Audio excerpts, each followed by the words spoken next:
Hello friends, today we'll be talking about Mars and Mercury conjunct in the sign of Capricorn while making a sextile to Saturn. And I want us to keep in mind, this is the last time that Mars and Mercury will be having a dialogue with Saturn in the sign of Pisces. So this has been 2.5 years in the making, because the next time Saturn will be having a dialogue with Mars or Mercury will be in the sign of Aries. And as I've been saying in the other videos, we are coming to those final stretches of water and earth elements before we move fully into the era of air and fire. So these last dialogues and that water sign of Pisces where Saturn has been sitting is very important. And just to backtrack for a moment, for the past several weeks, we have had a number of planets moving through Capricorn, formulating a stellium that's there right now, which included Mercury, Venus, Sun, and Mars. And each of them are coming to have a dialogue with Saturn. In the last video, we covered the last dialogue between Venus and Saturn. So it's kind of like all of them are coming to conclude a particular kind of act in an earth sign,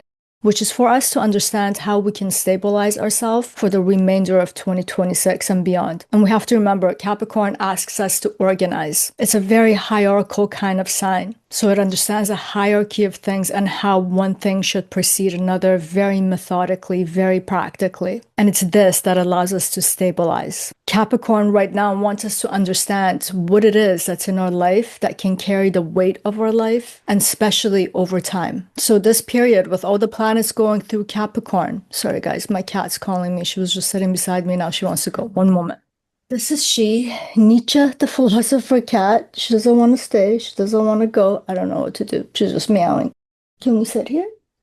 As I was saying, coming back to the video, having all of these planets move through Capricorn right now is showing us how we can align the structure of our lives, such as our commitments, work rhythm, physical responsibilities that we have. And it's also showing us the material condition of our lives in a very realistic manner, especially considering what Saturn's been doing in the sign of Pisces, just dissolving everything that was unreal. And if we really think about it, there's one purpose to all of this right now in the sign of Capricorn, is trying to make us see what's real as a point of reference when that air and fire era begins and there's so much movement. So we're getting a point of reference. Like, how do we always come back to this space? Because this is what stabilizes us.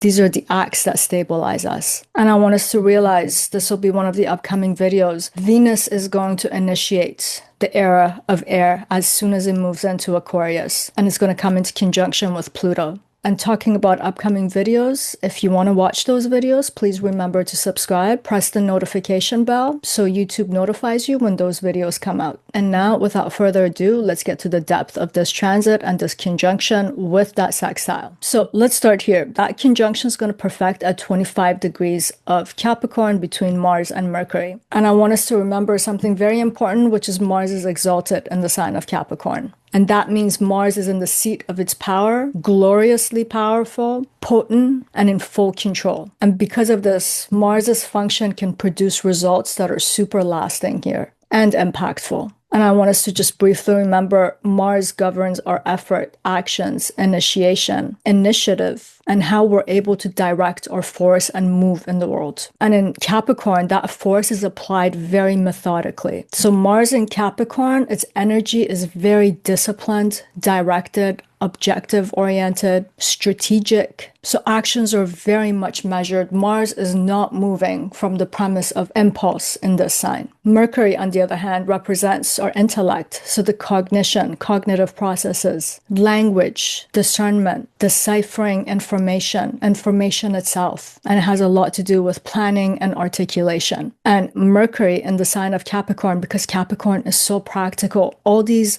significations of Mercury take on a practical slant. So ideas want a structure. Language can become very precise. It's objective oriented. Like Mercury in Cap has a very good inclination that there are consequences for what's being articulated. So it knows how to censor itself. It knows what to seep out. It knows it's not free to say anything and to think however way it wants. And before moving to what they mean actually in conjunction and in the sign, I just want to say something about the relationship of Mercury and Mars together in planetary friendship and rulership. So in classical planetary relationships, Mercury is neutral to Mars, but Mars sees Mercury as its enemy. And one way to describe this is that they have very different motion types, which gives them a very different objective. So if you think about it, Mercury represents relationships, relational dynamics. So Mercury is trying to bring things into relation with each other, such as ideas. So Mercury, in a lot of ways, requires a zigzag motion. Mars, on the other hand, moves through a straight trajectory, like a bullet coming out of a gun. Mars knows that the fastest way to get from point A to B is in a straight line. So it applies itself towards the target and just moves that way. So you can think of this as like Mars, an adult, with Mercury, someone who's younger. This adult needs to get to work and they have their entire morning planned. This is how I'm going to execute it, so I need to get there in time. And then they have this youngster Mercury with them, just going back and forth. I forgot my gloves. Oh, I'd like to get that. That'll go well with that. So there's Mars just chasing Mercury around, so it throws it off of its trajectory. However, Mars right now is exalted. This is not a Mars that's going to go and chase Mercury. It's going to make Mercury align itself with its objective, because Mars is at the seat of its power right now. So Mars is going to co-opt Mercury for its own agenda. In fact, Mercury's adaptability, because Mercury is adaptable, it's flexible, it's the air element, becomes very useful to Mars's logic right now. For instance, Mars is using Mercury to gather information, to omit information. Like we have an example of this right now, what's happening in Iran with all the protests, the blackout of the internet. So communications very much being controlled. And Mars is very logical, so it's strategizing. It's controlling the narrative. So in a sense, the way that Mars is able to hijack and co-opt Mercury, it's increasing its own efficiency. So Mercury's zigzag movement becomes a mapping function right now for Mars, for us, the Mars within us. It's almost as if Mercury is showing Mars how to apply its effort with accuracy and how all the parts are connected. And in this moment, whether if it's on a social context or our own personal individual lives, this matters because the work that we're trying to do is very structural, is related to the structure of our lives. We're trying to stabilize ourselves, as I was saying earlier. So decision making is not about exploration of things anymore.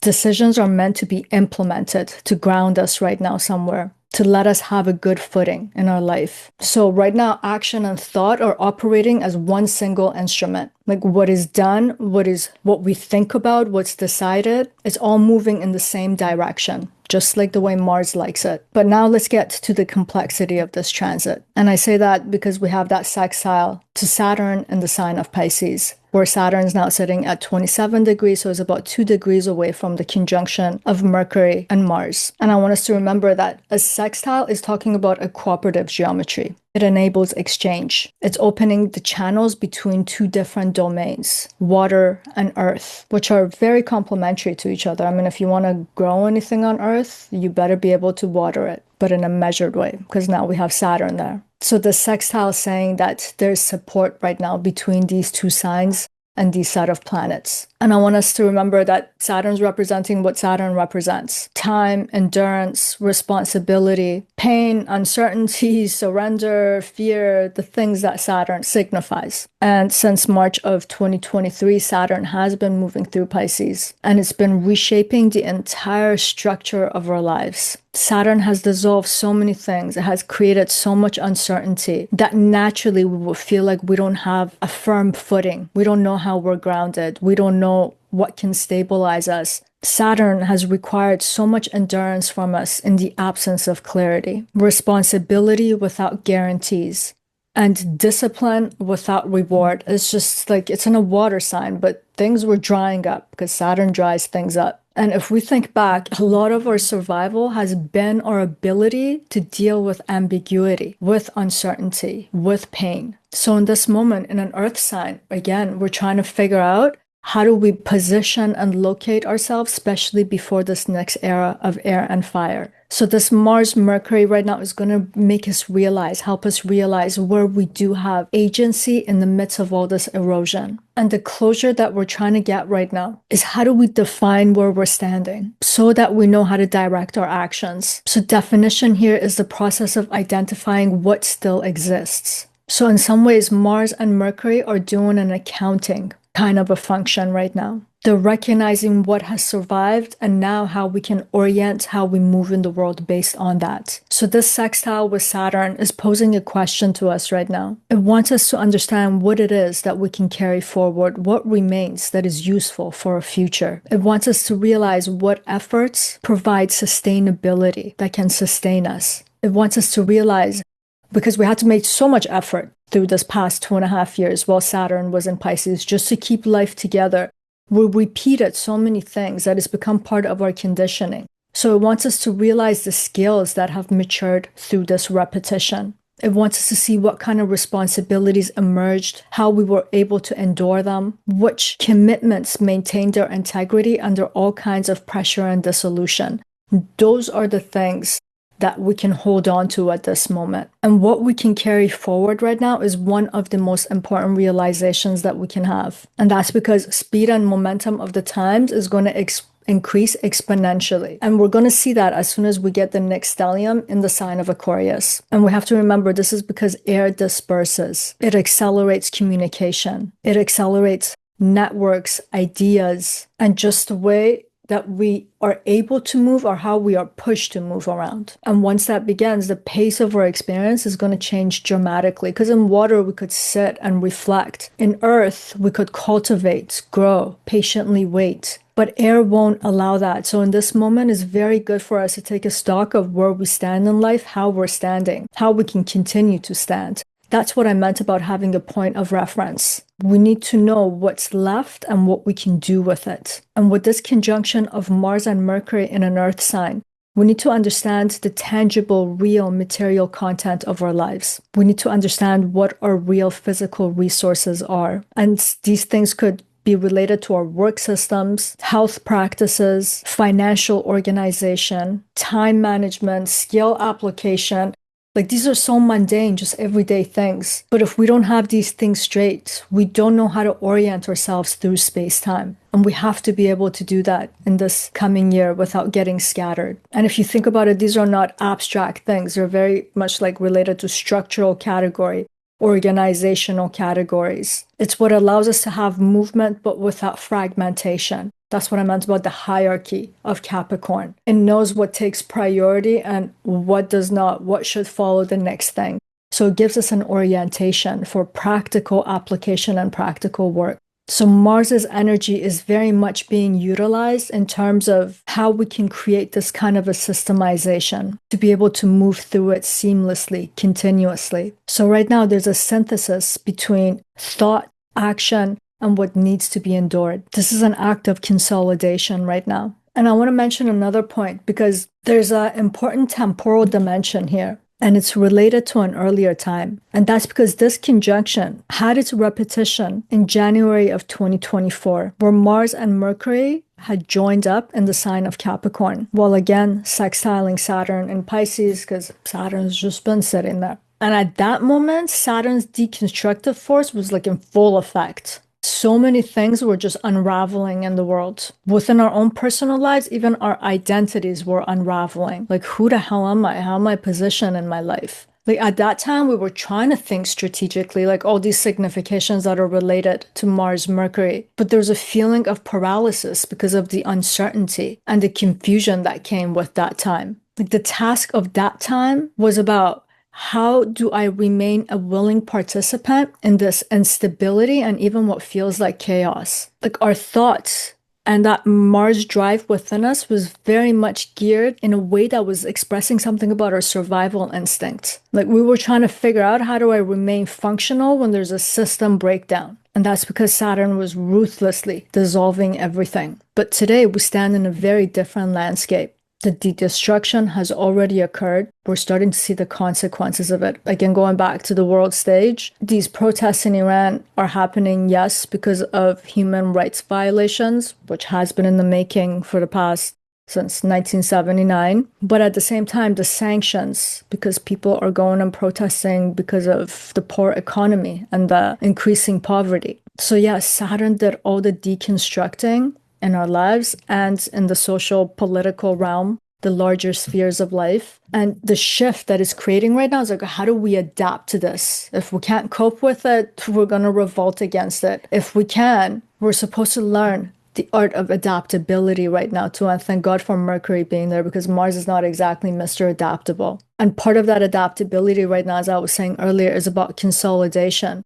The questions I asked earlier, like what remains? How do we still stand? What have we gained? What have we learned? And if you want to know how far you've come, literally measure your life relative to January of last year. Even though we're going into this phase of air and fire, after everything that we've gone through, we are coming to a place where we want to be resolute. We want to know how to proceed forward. Like this moment, the beauty of it is, yes, it's showing us what has dissolved, but it's also showing us what has remained and what has matured. And all of this is giving us a reference point. And I want to bring up another prominent theme that could happen during this time. Because Mercury has that zigzag motion and Mars wants to go straight, we might take a stock of our lives right now, look around and understand very keenly and acutely that we have to pivot. And to have Mars there with that energy there, with the initiative, this might be the exact thing that we have to do. But it's very important for us to understand that this pivot still matches our resources.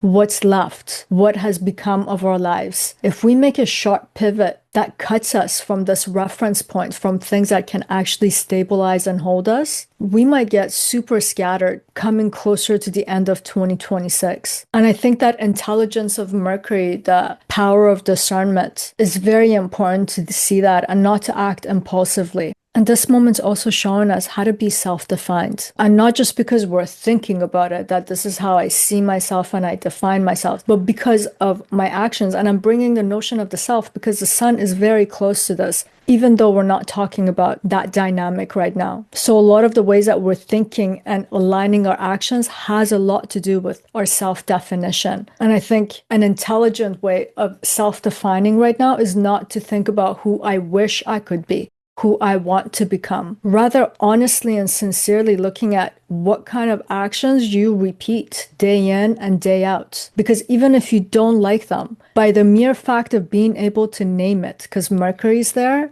you'll be able to recognize how it's hindering you from how you want to be and act in your life. So seeing these patterns of action and thought for the past 2.5 years, that can become a reference point in itself, because that's telling us who we are today, what we're about, and what we need to do, how we need to center ourselves, stabilize ourselves. And before closing this video, I want to let you know that there are still more stories coming up with this Cap saga. And again, if you want to see those videos, please do subscribe, like, and comment. This is a pivotal moment, and I think it'll be good for us to see how we're all experiencing this on different levels. I mean, we can see the difference from our own individual lives to the social sphere of our lives, to politics, to economics. Everything is rapidly shifting. And I think it's super important for us to understand where we stand, what we do have, how we can pivot, locate and position ourselves over and over again as we are pulled by external forces and things moving within our own lives. And if you guys want to read about the topic that we're discussing today, you can find much greater detail in an article that I'll be posting on my website at parisayazdi.com. You can also go to the same website if you want a reading of these transits in your own birth chart, or you just want to understand the blueprint that's been designated to you and what it all means and how to work with it. And I want to leave you with this, what I hope you get an opportunity to do. And that is to ask yourself, what efforts was I able to endure and sustain in the past 2.5 years, even when everything was muggy, muddy, and uncertain? What skills did I develop? What skills could I constantly depend on? Things that I have mastered and really understand well in terms of their execution under all circumstances, whether if I'm tired, energetic, happy, sad, I can get up and perform those actions. I want you to think about what structures in your life remained functional in the absence of getting validation from others,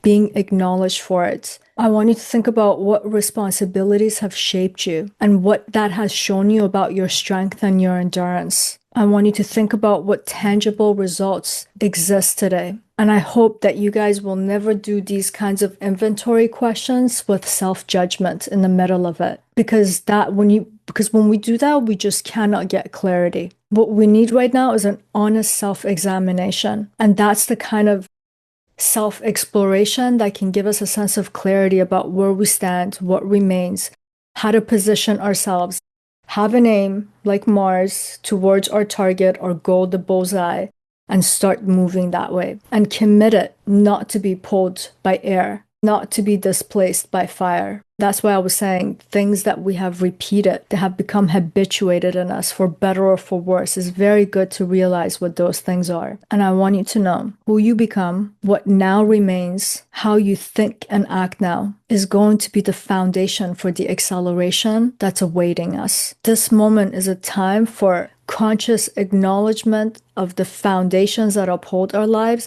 and how we think and move through it. And you know, I'd imagine the God of War, if it could say something to us right now, it will want us to recognize where we've been, where we have departed from, where we have arrived, what's ahead, and how we're orienting ourselves towards it, all of our force and all of our might to get ourselves to that bullseye, whatever that may be for you. And we'll end the video here. That's it for today. Sending you much love. Till next time.